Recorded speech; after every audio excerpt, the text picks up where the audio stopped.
Hello, my name is John Dudash, and this is my video log in response to my new student dialogue session. First, I would like to start out by telling you a little bit about myself. I was born and raised in Charleston, South Carolina, and I've lived there my entire life. I have two sisters, and I'm the middle child of three. My older sister goes to USC, and my little sister is still in high school.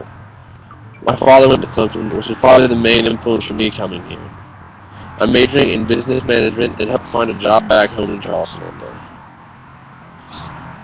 My dialogue was on the topic of privilege through the Clemson lens, in which we discussed how some individuals have more of an advantage over others in society because of their background, race, ethnicity, religion, nationality, gender, and or physical ability. Throughout the session, there was a good distribution of speaking from among several individuals.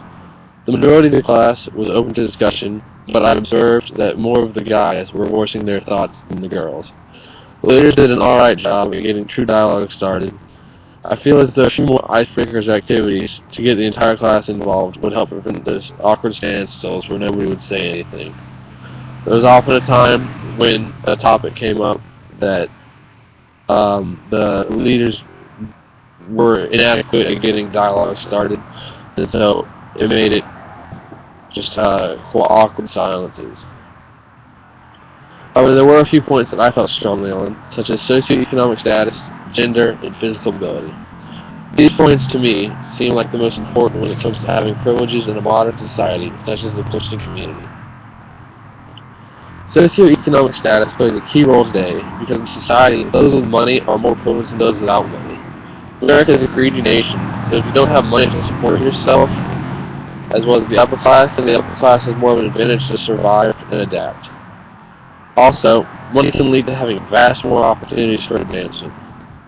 This is proven through college life, because the wealthy are able to afford paying for an Ivy League school, which have higher rates of employment after graduation, whereas lower middle-class citizens have trouble paying for their kids to go to small schools and community colleges.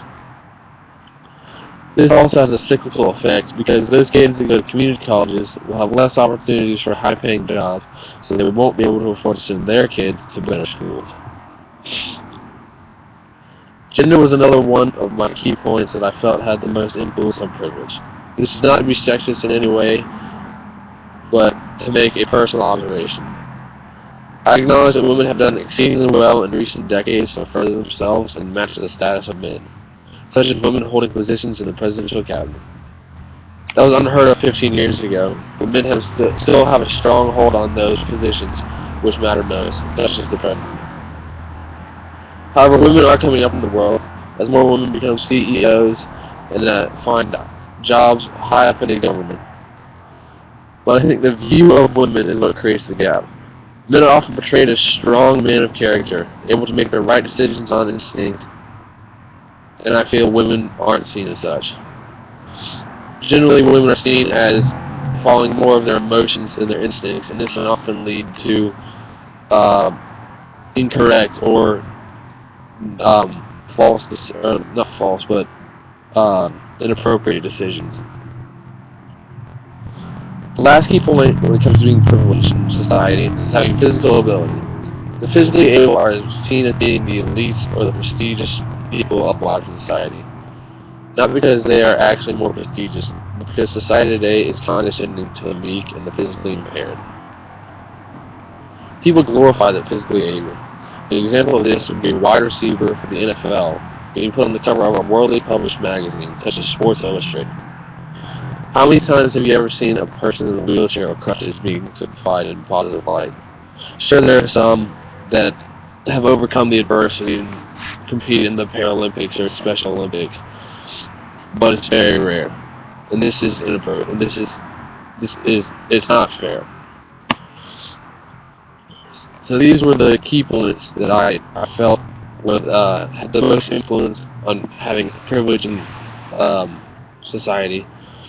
Maybe not just in Clemson community, but in society all around the world.